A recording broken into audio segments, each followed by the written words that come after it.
tous, bienvenue dans votre journal des arts, des spectacles et du lifestyle. Aujourd'hui, nous recevons Russo et Weinberg, un groupe de musique très envoûtant. Ils nous dévoileront les secrets de leur duo qui monte sur la scène indie rock et nous offriront un live sur notre plateau avec leur chanson All This Love. Mais avant, la venue de Gilberto Gil et Caetano Veloso en Israël a fait beaucoup de bruit. Les deux monuments de la musique brésilienne ont bien décidé de donner leur concert à Tel Aviv, malgré les multiples tentatives du BDS de les en dissuader. Et enfin, vous découvrirez cette curieuse nouvelle attraction qui s'invite dans les parcs new-yorkais, la machine à écrire à disposition de tous. Regardez cette photo. Il s'agit des 35 femmes qui accusent l'ancienne star de la télévision Bill Cosby de les avoir droguées et agressées sexuellement. Le New York Magazine leur a donné la parole. Elles étaient mannequins, serveuses, actrices en herbe. Certaines étaient mineures au moment des faits. Leurs accusations, souvent similaires, remontent pour les plus anciennes aux années 60, pour les plus récentes aux années 2000.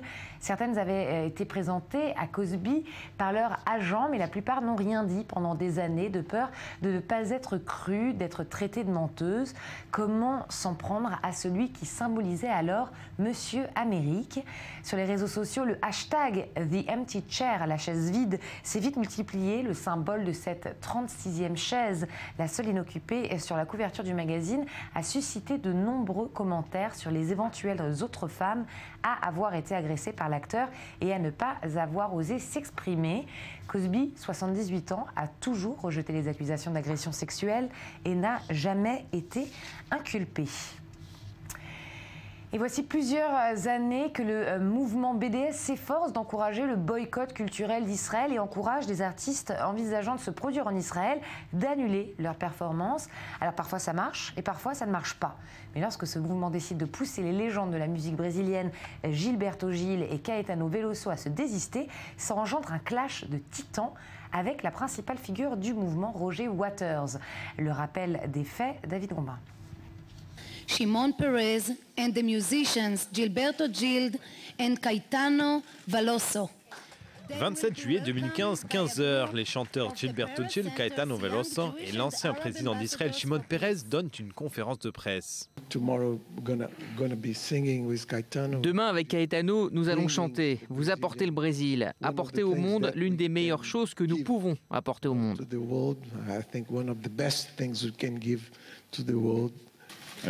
Je sais qu'il y a eu des pressions exercées sur vous pour que vous ne veniez pas.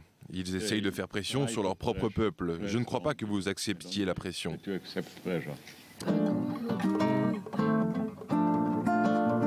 Gilberto Gil et Caetano Veloso, deux superstars de la musique brésilienne. Ces monuments, amis depuis plus de 50 ans, ont décidé de remonter ensemble sur scène et de sillonner les routes du monde entier. L'une des dates annoncées, Tel Aviv, le 28 juillet.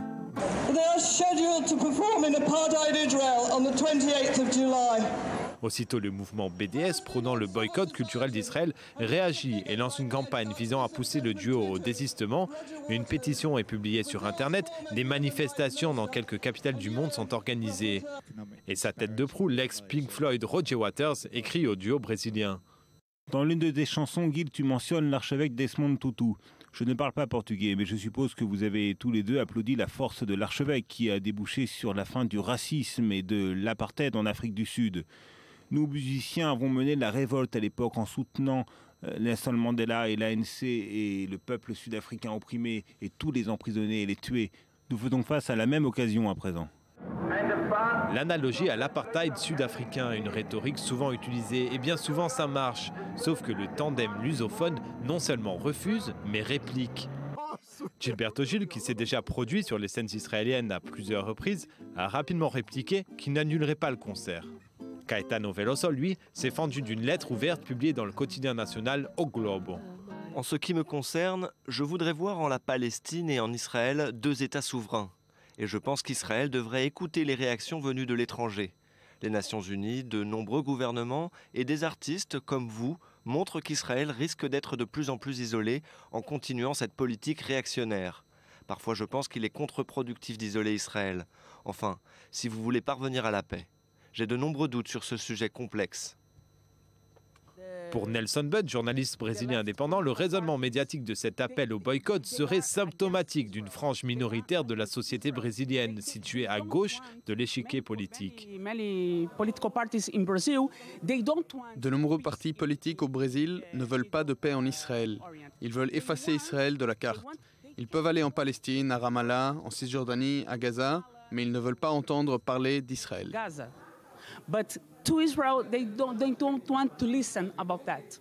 Ce débat, étalé sur la place publique, ne s'est pas arrêté à la réponse de Caetano Veloso. Roger Waters répond à sa réponse point par point et il tente de démonter l'argumentaire du Brésilien. Mais en vain, les deux musiciens sont bel et bien à rire sainte. Le BDS a fait pression pour que nous ne venions pas. Nous avons refusé d'annuler le concert.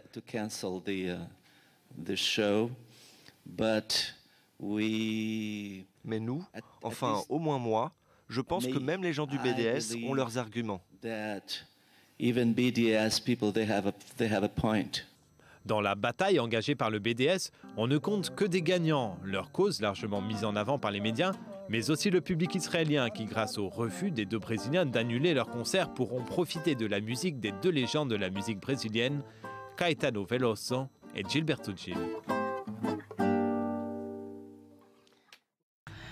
Vous vous souvenez peut-être du Piano Project, des pianos installés en pleine rue et disponibles pour tous. Eh bien, il a fait des petits. Voici le Typewriter Project. En quoi ça consiste? Sandy Fortis vous l'explique. Une cabane en bois en plein espace vert, munie d'une machine à écrire. On pourrait croire au repère caché d'un écrivain, et pourtant, ce petit cabanon est situé en plein Manhattan, dans le Tompkins Park de l'East Village. Objectif, inviter les New-Yorkais à s'exprimer à l'ancienne en tapant leurs sentiments sur une machine à écrire. Tout le monde peut s'y installer et vivre l'expérience tactile de l'écriture. C'est très important de connaître ça. Et puis la plupart des enfants n'ont même jamais vu de machine à écrire.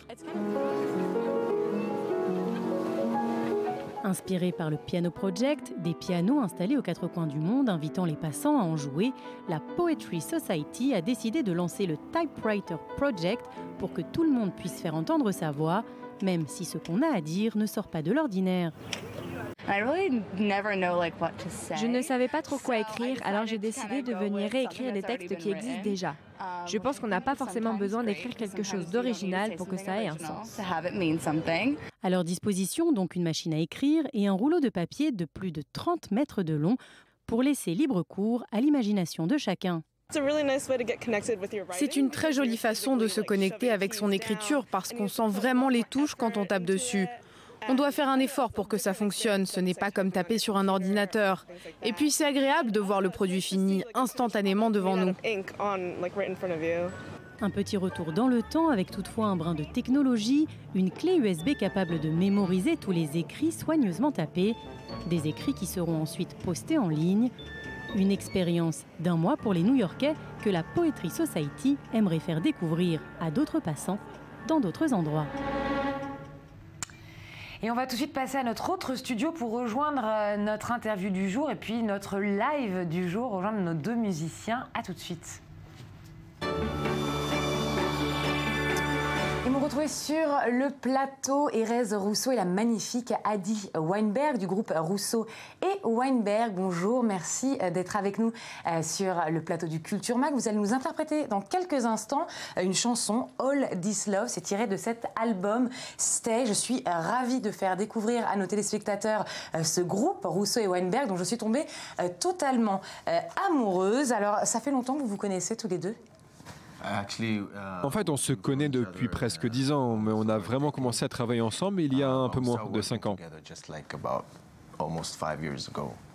Et comment on pourrait définir votre relation? Vous êtes amis, vous êtes camarades de composition, vous êtes ensemble, un couple?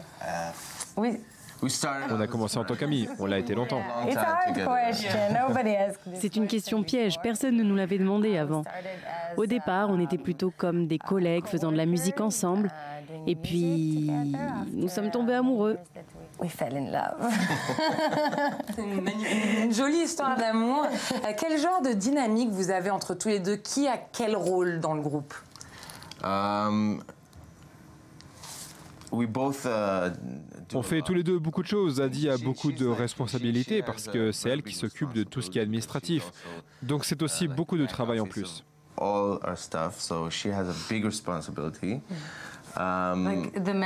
Je suis aussi manager. Oui, c'est elle le manager. Moi, je m'occupe plutôt du côté production. Je gère le studio dans lequel nous enregistrons notre musique. C'est moi qui joue des instruments en général. C'est à peu près comme ça que ça fonctionne. Et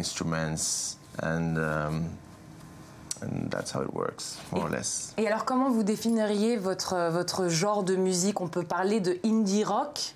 On n'aime pas trop définir un genre particulier parce qu'on évolue tout le temps. Pour le moment, c'est plutôt du style folk, rock, mais populaire. Ce n'est pas très indien. Mais qui sait, peut-être que notre prochain album sera punk.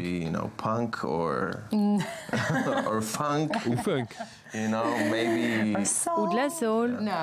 Et alors vous parlez tout à l'heure, bon, on a le scoop, hein, vous êtes donc un couple. Dans vos chansons, vous parlez beaucoup d'amour, de relations, mais c'est tout de même assez mélancolique. Est-ce que ça va avec votre relation? Est-ce qu'un prochain album pourrait être peut-être plus gai, en tout cas dans la musique? C'est vrai, d'un côté, mais je ne pense pas que les chansons sont écrites pour décrire une relation particulière, bonne ou mauvaise. Je pense qu'elles sont écrites par rapport aux différents aspects que peut avoir une relation. Parce que l'amour, c'est une chose et les relations de couple en sont une autre. Elles doivent coexister aussi longtemps que possible. Mais il y a de nombreux obstacles sur la route. La plupart des chansons ont été écrites à un moment de notre vie où nous n'étions pas ensemble, mais où nous vivions des histoires similaires, chacun de notre côté. C'est de cette période que viennent nos chansons. Eh bien, ces chansons, en fait, cette chanson, on va l'écouter tout de suite. Je vais faire place au live. C'est pour ça aussi que vous êtes venus. Ça s'appelle All This Love, en français, Tout cet amour, tiré de cet album Stay, que je vous recommande vivement. Merci. C'est sur cette chanson qu'on va se quitter. C'est la fin du Culture Mag. Merci de nous avoir suivis. On se retrouve demain, même heure. Bon retour sur la planète Terre. Et place à la musique.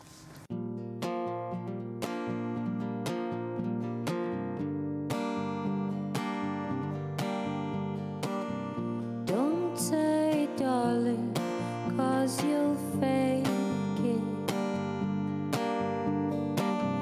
Don't hide the tears, 'cause I know you're breaking. All this love and all this pain you've given.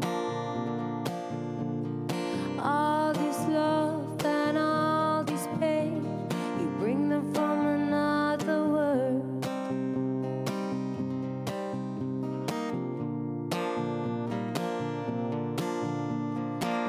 Another tear just bursts from the side of your eye, and I know what you're saying, and I know it's a fucking lie. All these words, damn lies.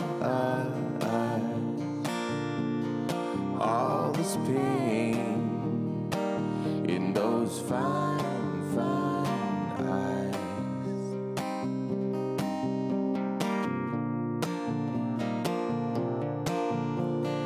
All this love and all this pain you've given. All this love and all this pain, you bring them from another world.